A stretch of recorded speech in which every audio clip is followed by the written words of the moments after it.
How is we going, Retro people? My name is Brad, this is Retro Spotlight, and this is your news, notes, history, and retro games to play for the week of June 13th, 2017. In ROM hacking and translation news, I have 3 ROM hacks for your gaming pleasure today.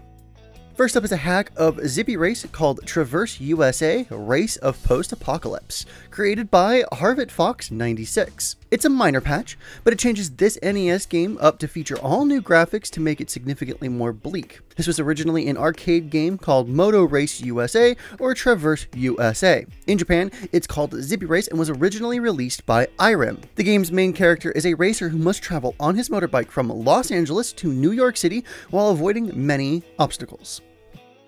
Next up is a Zelda 2 hack entitled New Adventure of Link, and makes the game significantly more hard. There is now an all-new overworld map featuring changes to West and East Hyrule, Death Mountain, and the Maze Island. Every side view battle is now different along with new random battles. All 6 palaces are changed up along with a new Great Palace. The difficulty overall is now much harder, with exploits like cheesing Dark Link being removed now. This hack was created by Hollow Shadow, with special thanks going out to Njosro for creating the Zelda 2 side view and overworld editors. Last but not least is another much harder version of its original game, Brutal Zombies Ate My Neighbors. The description literally reads, quote, "Welcome to the toughest and most diabolical version of Zombies Ate My Neighbors yet." All the original 55 levels are remade with the brutal slant added to each. The patch was created by Skylar Barak with a special thank you to the Oh No, More Zombies Ate My Neighbors hack team, which is another Zombies Ate My Neighbors patch. Because of them, Skylar was able to implement reversed item inventories, which was able to help balance the game and make it a bit more forgiving in an already brutal modification. So those were the 3 games. Check out each of the patches in the links below. Remember, you need the original ROMs of each game, and the information on each are on each of the pages below. You'll need a patcher like Floating IPS to apply these 3 patches on top of those ROMs. Time for some spectacular emulation news, and this week is all about RetroArch and their movements towards creating more and more cores. There are 3 main announcements this week, the first being about CITRA making its way into RetroArch. I've covered CITRA before in the past, but for those that don't know, CITRA is an up-and-coming 3DS emulator that is making big strides very quickly, similar to Cemu for Wii U. While still very much in alpha, the UX and tangential features surrounding CITRA leave very much to be desired, like not being able to properly map a controller yet. While minor issues, being in RetroArch ensures that a base level of features is automatically carried over and the bulk of the work can be done on the actual emulation. This has always been a benefit to me with RetroArch, giving a ton of systems a default base set of features to work from that are solid and ready to go from the start. Sure, there still might be bugs related to it here and there, and heavy tweaking has certainly happened over the last year to make it much better, to make this UX and UI better. But it's much less for the developers to need to worry about now. Sure, I don't think that this cancels out or negates the standalone version of CITRA. This just becomes an alternate version, but this is a good way to get CITRA into more computers, more platforms, and spread it around, increasing the visibility of this awesome progressing emulator. The next core that is coming up is for the Sharp X68000 line of Japanese computers. When I was still doing the tutorials, I did cover this system, and while those emulators work very well, they're not the best quality, and it was a pain in the ass to figure out. Them being in RetroArch makes things a bit more straightforward. Granted, the package of emulators I found was a great package for a plethora of Japanese computer. Each have their own issues, which I am glad can be sorted out through RetroArch. Speaking of that emulator package, another one of those emulators is making its way to RA as well. The Neko Project 2 emulator, which was heavily shown off in the PC98 tutorial, is also coming to RetroArch. Not much else to say about this one, because I would be saying the same thing all over again that I already said about the previous 2 cores. Either way, more information can be found in the description below, and I eagerly await all the new systems and cores coming to RetroArch soon. Speaking of CITRA, going back to the main application for a second, the developers have announced and unveiled the Compatibility Wiki for the emulator. I'm not sure how different it will be from the main release to the RetroArch release. That will depend on how often the core is kept up to date, but this is extremely helpful for those of us that are eagerly awaiting our favorite 3DS titles to become playable. I, myself, am more happy about the potential for better controller support, as I have been wanting to stream Ocarina of Time 3D and Majora's Mask 3D for quite some time. I have those on my actual new Nintendo 3DS, and they are fantastic remakes of those games. With this wiki, I'll now know when it will be a good time to jump on in for performance reasons now too. In some retro achievements news, developer James Johnson has released an Android app to be the companion app for the RetroAchievements.org website. I tried to check up to see if this person is related to the Retro Achievements development team, but I couldn't find that info. I would also like to see Retro Achievement support in Launchbox as well, but for the time being, an app to be able to easily track and manage your progress for all of you achievement hunters out there is going to help in the long run. Check out the app download on Google Play below. After being leaked recently, Capcom has officially unveiled the Mega Man Legacy Collection Volume 2. Volume 1 took Mega Man 1 through 6 and gave it a complete makeover. The same is being applied to Volume 2, but with Mega Man 7 through 10 instead. The collection will be released on August 8th in North America and will cost $20 both digitally and at retail. This collection will take those games and give them a challenge mode with new stage remixes, online leaderboards, and a music player that lets players listen to tracks from each game. A full museum is also included, which contains an archive of sketches, development materials, production art, and concepts from Mega Man 7 through 10.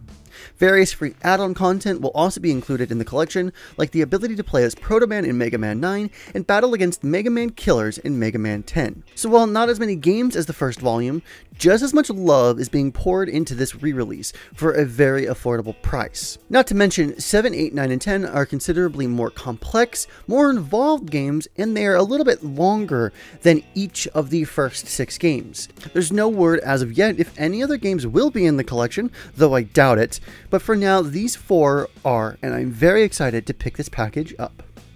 In some oddity news, Kohler recently updated his book, Power Up: How Japanese Video Games Gave the World an Extra Life, as he tends to do from time to time. In the update, he recalled a story from 2005, where he unknowingly introduced Shigeru Miyomoto to Sony PSP Emulation. Not emulating the PSP, but rather emulating other systems on the PSP, namely the original Game Boy. From the book, quote, "I had an interview with Nintendo executive Perrin Kaplan, and I thought I'd show her something crazy. In the days before E3, hackers had blown the DRM security on Sony's PSP wide open and had advanced with astonishing rapidity from getting rudimentary Hello World up on the screen to actually running an emulator that played Nintendo's Game Boy games. Since the emulator was brand new at the time, I figured I'd be the first person to show Kaplan. What I did not expect is that she would immediately whisk me out of the interview room where we were in, telling me that Miyamoto would want to see this. She escorted me over to the room where Miyamoto had just finished up another interview and brought me inside, and had me show him what I brought. Miyamoto took my Sony PSP and played some bootleg Super Mario Land on it. 'Chris,' he said, 'did you make this?' 'No, I said. 'I just got it off the internet.' Kaplan hurried me away again, this time into his secret chamber, even deeper in Nintendo's labyrinth of E3 meeting rooms, as she had me again demonstrate my PSP with its illicit software to one of Nintendo's hardware designers. My eyes darted around the darkened room where Revolution consoles in an array of candy colors, ruby red and mint green, were displayed, illuminated by beams of light." End quote. So besides the great visualization there at the end, clearly, this was something that they were interested in. I mean, we all know Nintendo's official stance on emulation and piracy, which is no surprise for any company in all honesty. However, it does show a peek behind the curtain that was starting to be lifted just about the time that Iwata passed. We started to learn about these mythical beings that we looked up to in the gaming industry, realizing that at the end of the day, they were just nerds like the rest of us. Sure, they have companies and the bottom line to protect, but Miyamoto was excited to see Mario being emulated on a PSP. To put that into perspective, he got excited about their game pirated on a competitor's system. While not groundbreaking or earth-shattering news, it does go to show you that at the end of the day, these are people too that really do love to see odd things pop up and get excited when something new like this appears in front of them. When you take a piece of hardware and intentionally change it to do something that it wasn't normally intended to do, but it excels at exceedingly. For all of you flashcart lovers out there, a new Game Boy and Game Boy Color flashcart is in development that will bring you save states on your original and some clone systems. Krikzz is the well-known developer for the Everdrive and has recently announced the new Game Boy X series of Everdrive hardware. It will come in 3 flavors of, I assume, different levels of money.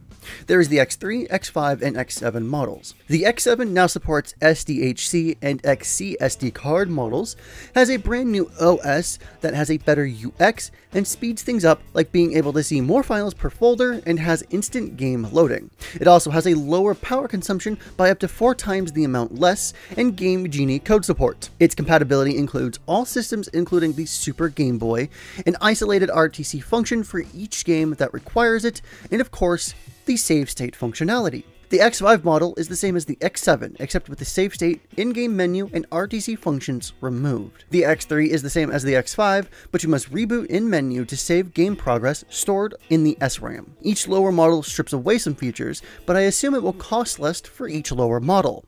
Granted, the best features are on the X7 model, and I would expect a premium price point for this as well. The estimated release date is sometime in the middle to end of summer, and the price hasn't officially been announced yet either, but they expect that to come when it's closer to release. While reading through this thread as well, Krikzz did also express wanting to create an X line of Everdrives for the N64 next, mainly to replace all of the flash-based portions of the drive. But first, he wants to finish off wireless controllers for the Genesis first.